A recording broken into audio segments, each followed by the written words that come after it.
Ryan with Geek here, and today in this video, I don't know how much work I'm going to get done, but I did want to show you a cool score.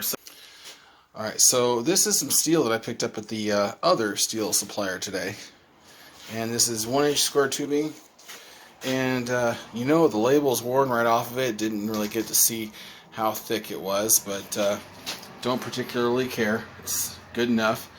And this piece has been pre-shortened for me. You can see it's got some, well, let's see. Well, I guess it's the other end. So it's been pre-shortened, which is pretty cool. And then I got those 4 pieces, and also this big old piece of 1.5-inch angle iron. So that's pretty good, and it's awful thick, probably, well, shoot, I can't even tell. Let's see, that looks to be, well, you tell me, what does that look like? About 1/8 inch? Something like that. Yeah, about 1/8 inch thick. So that's pretty thick steel. And that thing weighs about 13 pounds. And this stuff weighed about 17 pounds. So all told, it was 30 pounds. And, you know, I got all of it at the steel supplier. For $30. No, I'm sorry, it has $30 for $13.50. And you know what? It came pre-rusted. I didn't even have to pay extra for the rust, and it came pre-worn, pre-rusted, and pre-used, and everything else. So, yay for the scrapyard. I'm pretty happy about that. And just forget you saw that. And anyway, so the only trouble is, this here stuff is, see, let me grab a scrap off my, here. It's bigger than what I built the shelf with. This is the 3/4 inch square tubing, and this stuff is 1 inch. And guess what? Yep, that's right. Who doesn't care? This guy. Don't care. A few minutes with a flap disc and a wire wheel, and it'll clean right up. And yeah, it might be a little bit odd size or whatever compared to the rest of the project, but don't care. For the price especially, I'm very happy. So I've got to figure out a way to integrate this into the project and do some measurements, and then mount some board to the top. I was going to buy some shelving, but now I'm not sure that that'll work. I don't even know. But we'll figure it out. That's the fun part.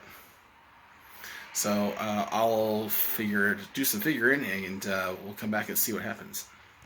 Alright, so we're back in the workshop, and you can tell it's a different day. I'm not wearing my work clothes right now. Usually I'm working in some old shirts and a pair of pants I don't care about. But today I ran to the store. I had to get some more stuff.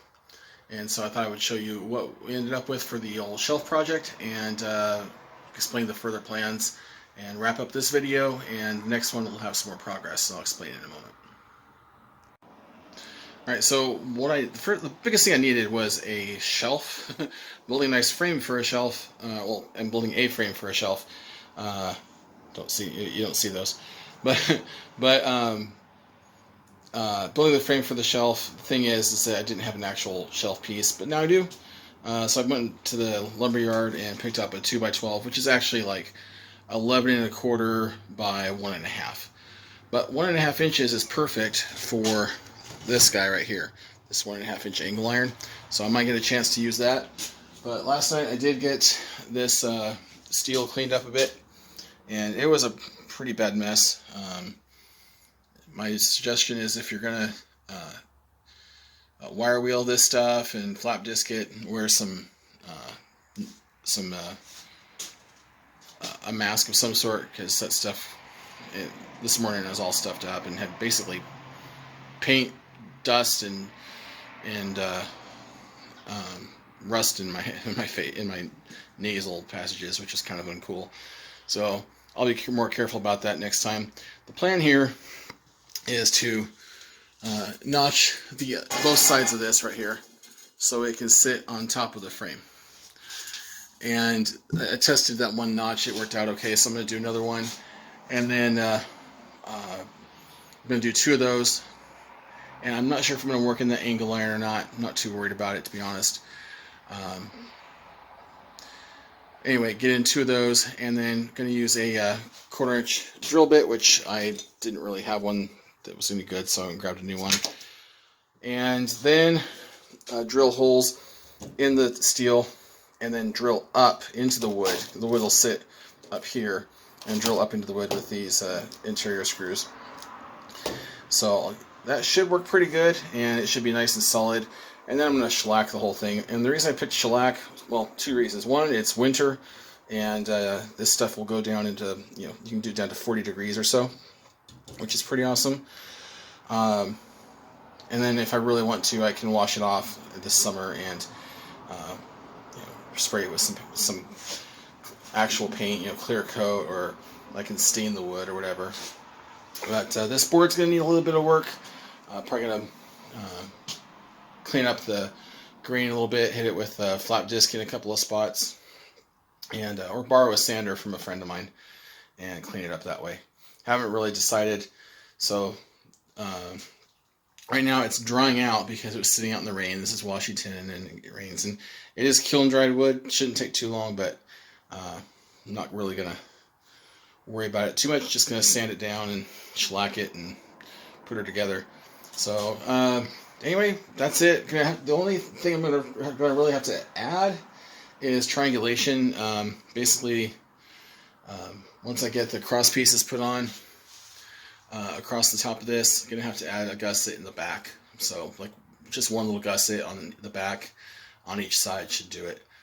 This is not going to be super structural. In fact, I think the thing that's going to hold up the heaviest is going to be the shelf. So anyway, thanks for watching, and we'll see you next time. 73. Almost forgot. I got a message yesterday from another ham in Oregon, and I can't wait to tell you what that message said. That's in an upcoming video. So stay tuned.